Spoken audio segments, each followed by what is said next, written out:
Hello everyone, and welcome to my podcast, Midlife Awakening. This is Natasha. This is my second episode, and I'm really excited to be here again and sharing my story with you all. So, full disclosure, so last week, being my first episode, I thought I was super organized and had it all together. And then I got here and all the notes that I'd written down that I wanted to talk about, I'd left at home. So I totally winged it last week, but I think I've done a pretty good job all around. Pat on the back for me. So I guess, so one big thing that I really wanted to share and that I didn't share last week was like, obviously I said I was from Nambour, but just in case I go global, Nambour is located on the Sunshine Coast in Queensland, Australia. So hello to everybody out there. I'm coming from Australia. G'day. And yes, get ready for the Aussie larrikin coming out in front of me. I say a lot of slogans. I come out with the funniest things sometimes. Some of my favourites are flat out like a lizard drinking, going off like a bucket of yabbies in the sun, and heaps more. But anyway, that's a little bit extra of who I am. I'm an Aussie. So I wanted to start off the episode with a quote. This quote is from Alan Watts, and it reads, "Waking up to who you are requires letting go of who you imagine yourself to be." And I heard that quote during the week on another person's podcast, because ever since I've put this podcast out into the world, the universe has been sending me all this amazing information and everything, and it's just been so great, and I'm trying to take it all in, but sort of, and I want to share it with all you guys, but I've got to sort of, only got a certain amount of time. So that quote really hit me, and for me personally, that hits home because just because I spent so much time waiting for willing myself to be thin, and then I could be happy, and then I could start living my life, which obviously I was just wasting my life away because that just didn't happen. So that leads us into my awakening, I guess you'd say. So my sister sent me a video that pretty well summed up my experience. And for me, it was probably about 1 year post-op from the gastric bypass surgery, and I stepped on the scales for my monthly weigh-in, and I started putting on weight. And in that instant, I don't know what happened, what shifted inside of me. It is a bit unexplainable, hard to explain. But there was like a voice inside me that just said, we can't keep doing this. You can't keep hating yourself for the rest of your life. You're going to kill yourself by doing that. So, and then something just clicked, and it was like, you know what? I'm going to learn to love myself. I'm going to learn to embrace who I am as a person. And what I have discovered since that awakening has just been amazing. It's a feeling like no other, really. Like, I feel like I've won the lotto. Better than winning the lotto, I'm going to say. So like, obviously self-love, stopping that negative self-talk that you do to yourself constantly.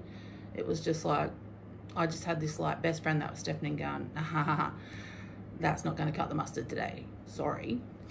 And it was like, so this is how the video that my sister sent me explains what it was. So I'm going to read it because I'm very easily forgetful.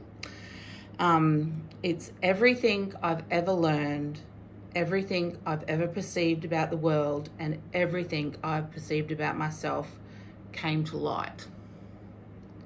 All thoughts, all knowledge, and all belief. And it hit me like my life had just flashed before my eyes. I could see all the things that I'd done to myself, and then on the flip side of that, I then started seeing all the things that I've been trying to do for myself to get myself to a better place. And it all made sense. Like, while I was doing it, it didn't feel right, or it felt fake, or this or that. It just didn't, at the time, it didn't sit well with me. But after I had this awakening and basically my life flashed before my eyes, I was like, wow. You know what, Natasha? You're a pretty badass girl. You've done some amazing things in your life. Your body is capable of doing everything.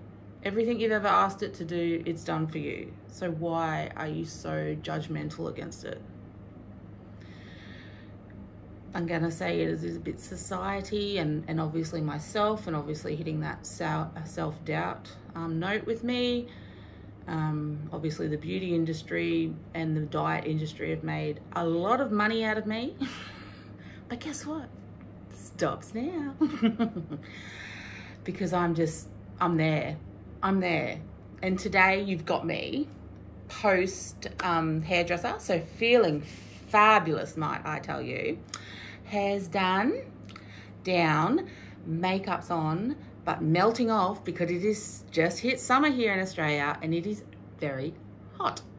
But I'm trying my best.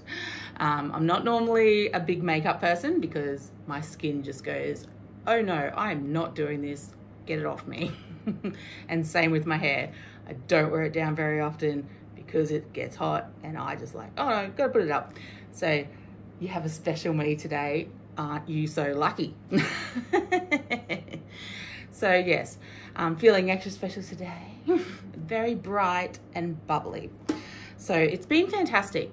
Since I put the podcast out last week, as I said, the universe has just been sending me so many amazing signs and everything like that, and angel numbers in my tarot cards and everything. So as I said, it was like my life flashing before my eyes, and that everything that people had been trying to teach me over the years that didn't work at the time, totally done a backflip. And then I went, oh, books that I'd read before that didn't make sense to me, I've read again. And it's just like, oh my God, I get it now. My aha moments, so many of them. And just my behavior, my outlook, just a total shift. And I would like to say that, what I've been doing and what's happened and what I've been doing, that's helped me personally. Now, I do realize that some of the things that I say and suggest might not be for you.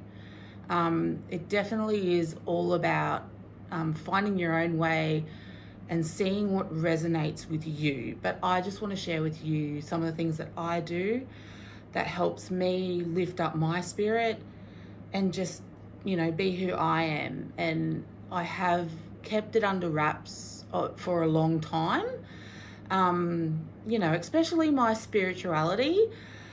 Because as I say, some people just don't like to talk about it, and that's fine. Like, I get that's you. But I'm talking about me, and I'm going to share me. So, and then if you're into it and it resonates with you, that's fantastic. Keep going. Like, yeah, I just can't wait to keep sharing. So basically I've got all these topics in my head of things that I do. So I want to break it down each week, and then sort of make a podcast out of that specific subject. So yes, I've got a whole list happening. it's very exciting. So it's fantastic. I'm just so grateful for everything that's been happening this week. Some amazing podcasts that I was listening to, and then that sort of led me to somebody else, and then that somebody else, and just all this amazing information is coming to me. And I'm going to have another full disclosure moment. My sister, she sent me invite to join a Facebook group on the Sunshine Coast for, spiritual Sunshine Coast or something, I think it's called. Don't quote me, not good. And anyway, so I'm like, oh yes, I was really excited, and I pressed the join button, and I was sort of scrolling through, and I was like, oh my God, there is already so many people out there like me doing the same thing that I'm doing. And then I started to feel really small, and I sort of got this bad feeling in the pit of my stomach. And then my good Tash kicked in and said, hey, they might be sharing their story, but your story is totally different to that, and you're going to share your story. And as I said to myself, I don't care if there's only one person that listens to this podcast. If it helps one person, then I'm happy. I'm so happy with that. I feel like I did hear this during the week as well. So it's turning my pain into my purpose, because I can't tell you the drive that I have now in wanting to find out information and share it with you. And I'm just really excited about it. Very, very excited. But in that moment, I felt very small and sick to the pit of my stomach. And I was like, and then it was like, no, Tash, your story. You need to tell your story. So that's what I'm doing. Telling my story. Telling it how it is. So obviously, also just want to say, obviously through the years, I got diagnosed with clinical depression. And for me personally, I can now look back on it and say, I basically embraced that tag. And I know that doesn't sound good, and it doesn't feel good to me now either. But at the time, I think I was just told it so many times that I basically became it. I was on, I think, at my worst, I was on 3 or 4 antidepressants, and probably since my awakening happened about 6 months ago, and I took charge and decided, no, I'm not living like this anymore. I've been able to wean myself down to now I'm just on 1 antidepressant, which I'm so proud of myself for. It was obviously a very slow process. You can't just stop taking antidepressants, and please, I'm not a doctor. I'm not offering medical advice of any sort. That's obviously something that if you're looking at doing, you need to discuss with your doctor. But for me personally, so I started weaning off, and as I said, it was a slow process. Very happy to say that I'm down to just 1. My doctor would just like me to stay on that one for about another 6 months before we start weaning off that one, because it is the one that I have been on basically since my first diagnosis of postnatal depression. So I'm doing the right thing, and I'm waiting, because divine timing is how we're going to put it today. He wants what's best for me, so, and I want to, keep going and not fall off the wagon or anything crazy like that. So in that moment of awakening, I can just say that I just felt like the weight of the world came off my shoulders. And it was like I'd woken up from being in some sort of dreamland, or in my case, I would say a nightmare. I've gone through all these changes to my body and put myself through an operation and everything like that. But in that moment, everything just sort of melted away, and all that mattered was me as a being. So that moment was surreal to me, to be honest. Definitely. So it's all about being kind to yourself. You know, I'm not going to say that I walk around this beaming ray of light, because I definitely don't. I'm like everybody. I have good days, I have bad days. I am constantly I would honestly say I'm a work in progress, because there is still moments where obviously that self-doubt creeps in, and it's just exercising my muscles to stop it and replace it with positive thoughts.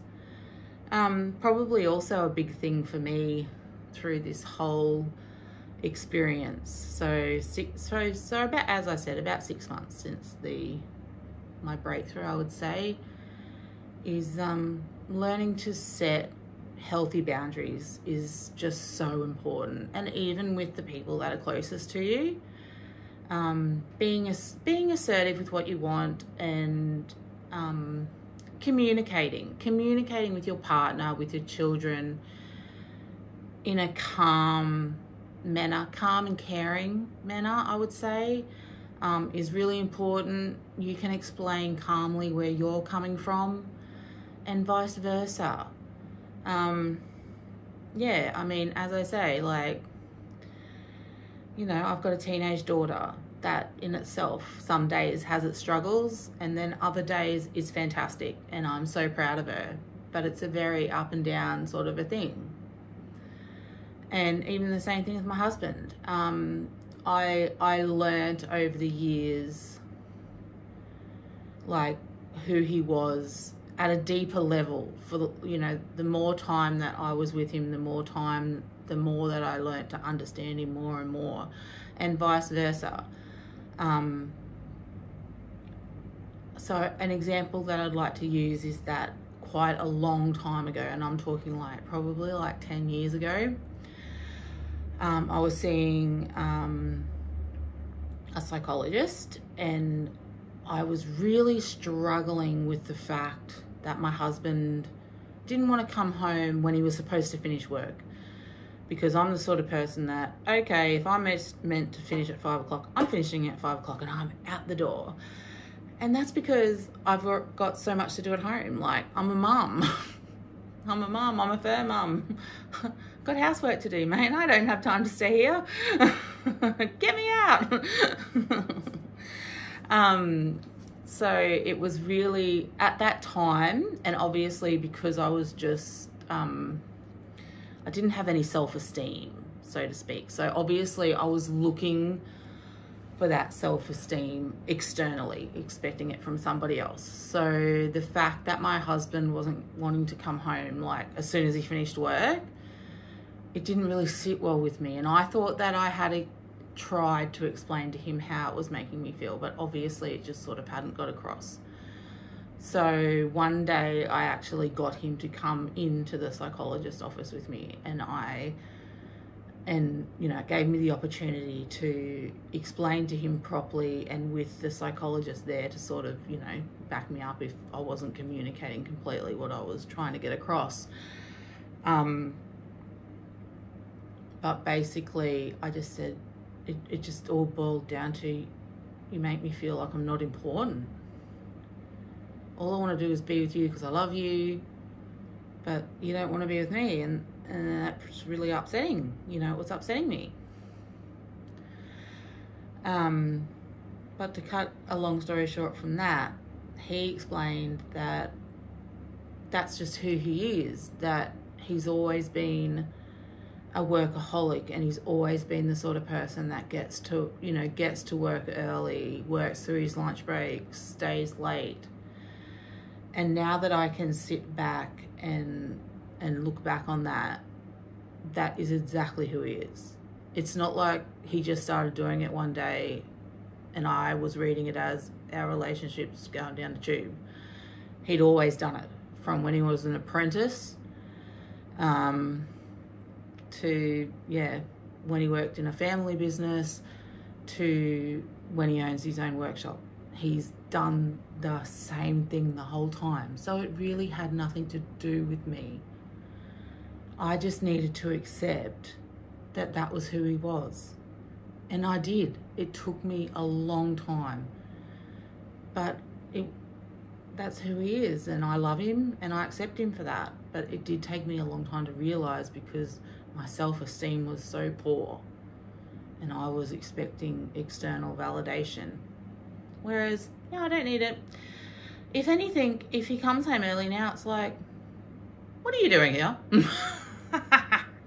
That's so bad. No, it's very good to see him early.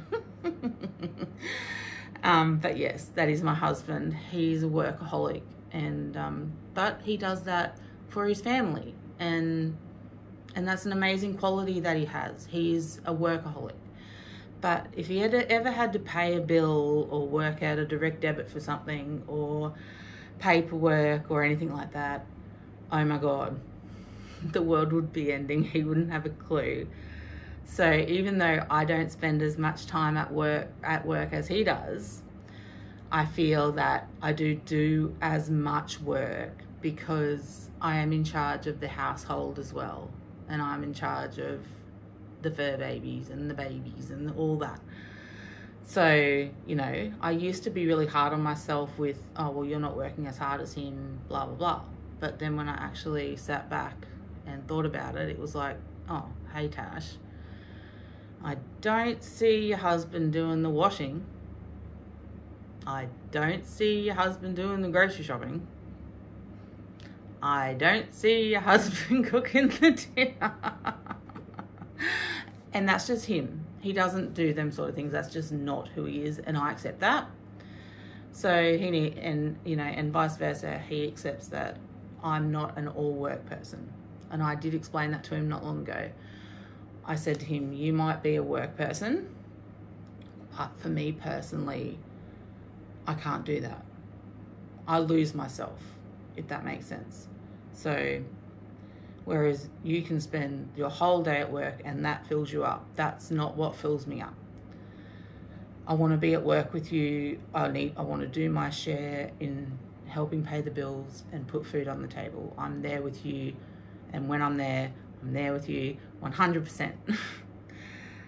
But I also need time to tidy my house, to do my washing, to go and spend time with my animals, to work on my spirituality, to just sit and read a book. I need those things to fill me up. Otherwise, if I just keep piling work and everything on top and prioritizing work and not allowing any room for everything else, then that is when I crumble the most. And I'm only just starting to, picking that apart and realizing what's good for me, what's bad for me, and trying to find a middle ground. And I honestly think that's what it's all about in relationships and in your life and everything, is just finding a middle ground. I mean, we got to work to pay the bills, but I also want to do this because this has just given me such a drive that I want to share with you guys that, I've been clinically depressed. I'm a mum. I'm a business owner. I've hated my body for a majority of my life. And I'm here as a bit of a beacon of hope that no matter what size, shape, gender, I don't care. You're beautiful. You're worthy. And you can be whoever you want to be. And as I said, I'm not like this every day. I don't dress up every day. Last week I was in me casual clothes, just being me. And that's what I want to be. You're allowed to change all depending on how you're feeling and and, you know, weather and all that sort of stuff as to what you wear. And, you know, for me, that's just an extension of who I am.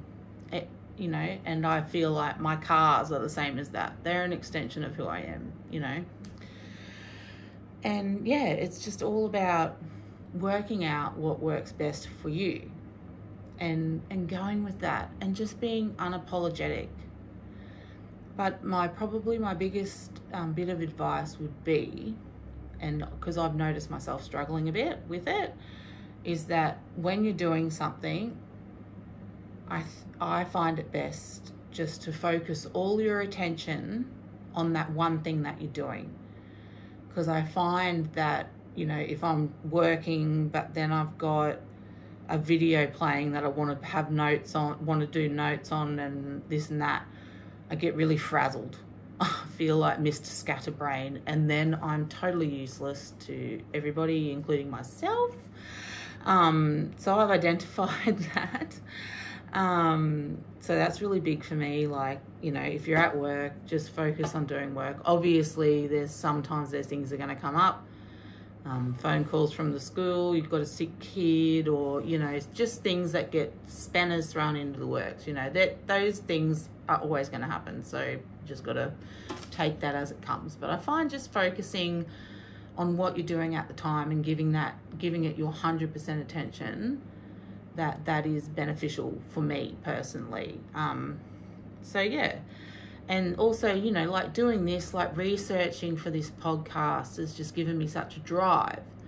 But not only in like doing investigations into what I want to talk about and all that sort of thing, but I also say to myself, okay, I want to sit down and listen to this podcast, but I'm going to I need to get this housework done. So I'll go and do the housework first, because at least then I've got the drive, because I want to do this so much. I want to talk to you guys and let you know what's going on. And I just have such drive that it gives me the drive to go and do those things first, and then sit down and take a deep breath and listen to what I want to listen to. And then I don't feel guilty either that I haven't done my chores or whatever, you know.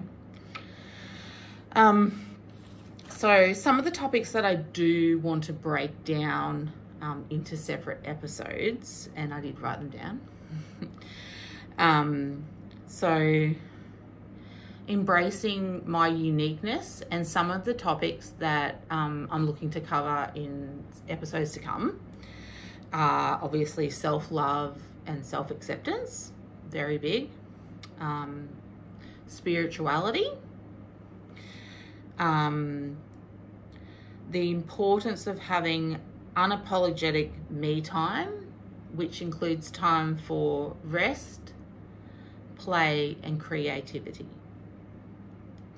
So I've been listening to audiobooks by Brené Brown, and she talks about this unapologetic time all the time.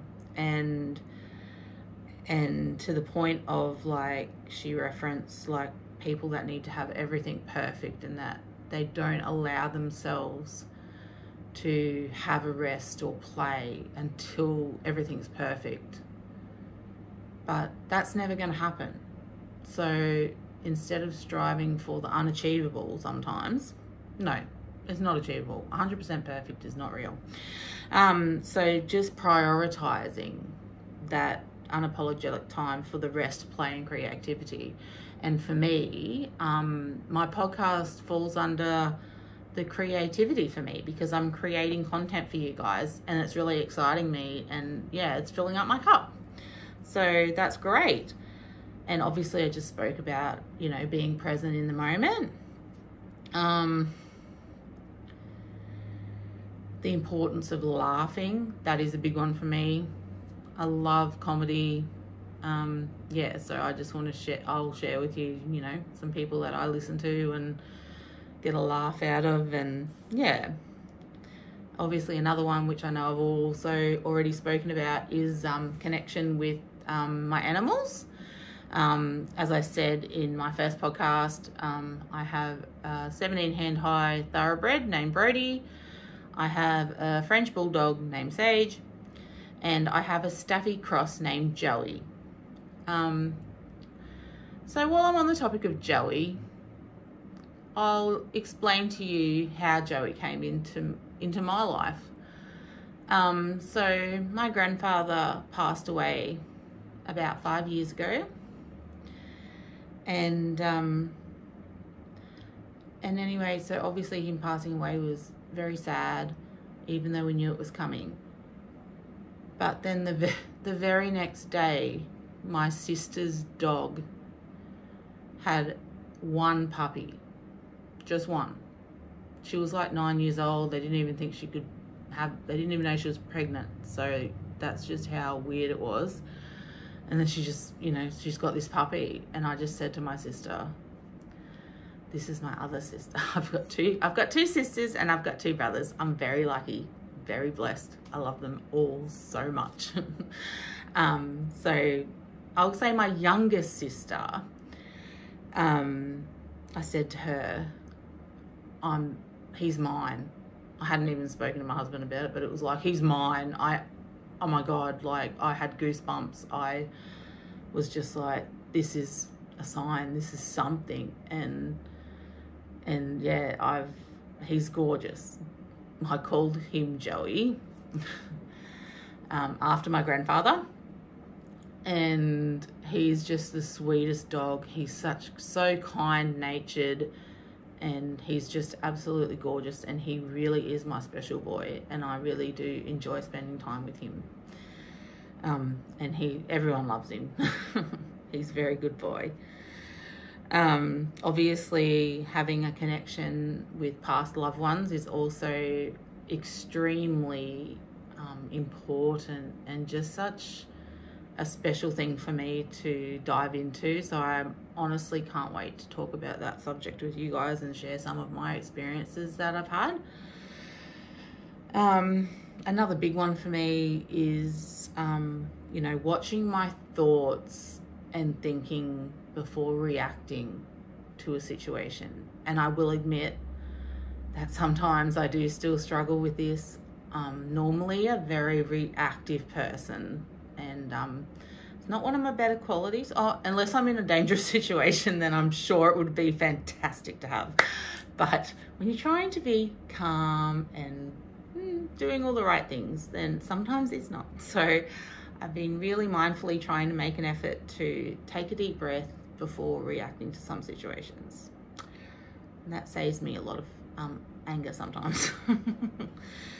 As I said, I'm turning my pain into purpose, and I'm hoping what I'm sharing with you resonates, and that we can just work together on getting some topics out there. And I'd love to do eventually down the track some Q&A podcasts and all that sort of thing.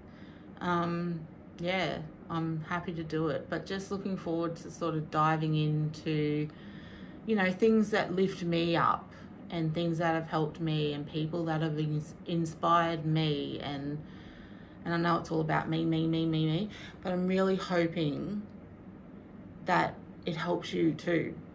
I'm really hoping that my journey will help you, because if you're in a low place, sometimes you can be told something 1,000,000 times by one person and you don't get it.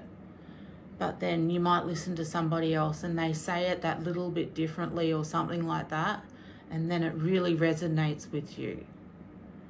And I'm hoping that maybe I can be that voice for you. You don't have to be skinny and beautiful to love yourself. My hair looks pretty fab, I have to say today. Like, I'm loving it sick. And I love these colours. Not always me. And I even have big sleeves. Ooh.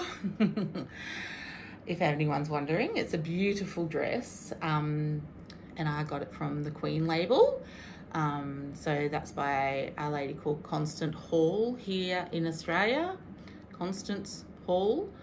In case I said it wrong the first time.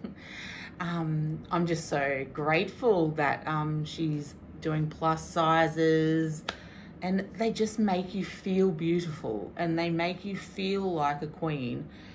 And you know, I'm guessing that's what the label's all about. That's why it's called the Queen label.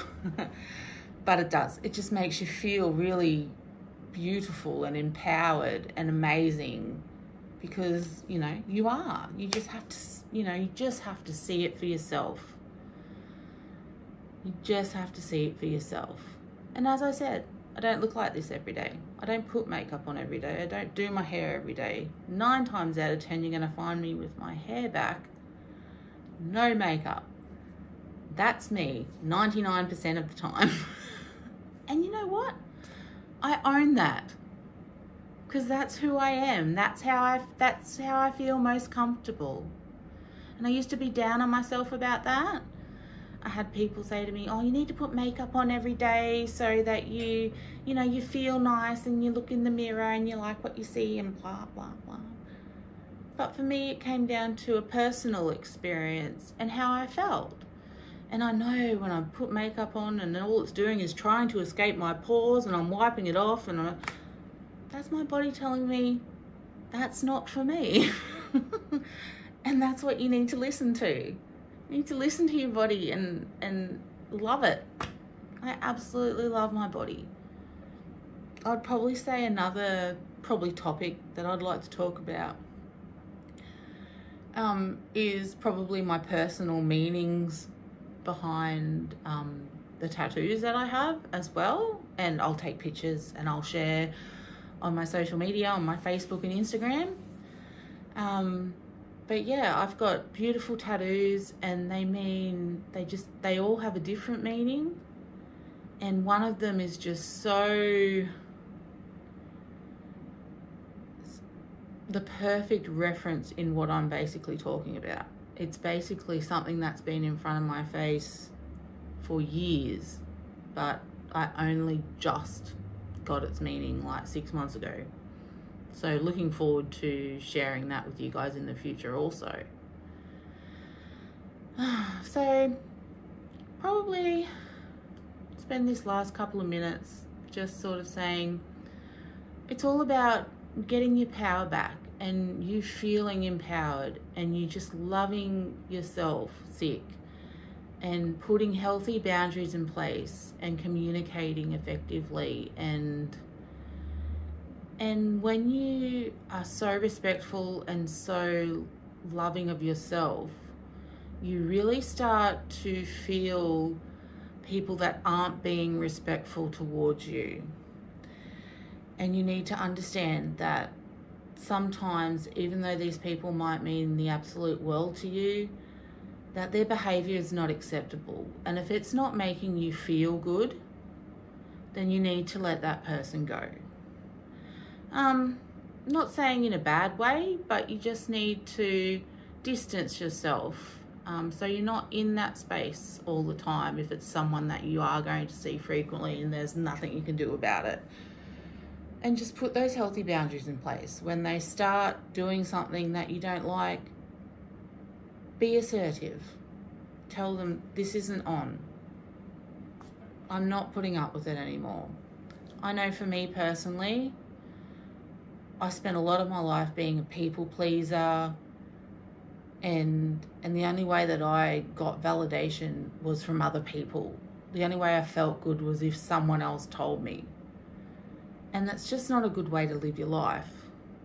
You need to be empowered by yourself. So yeah, I'm looking forward to seeing you all again next week. Thank you very much if you listened to my first podcast and you're now listening to my second one. I'm very grateful and so appreciative of that. Thank you for giving me your time, because I know that time is precious. And I look forward to seeing you all again next week. Thank you. Bye.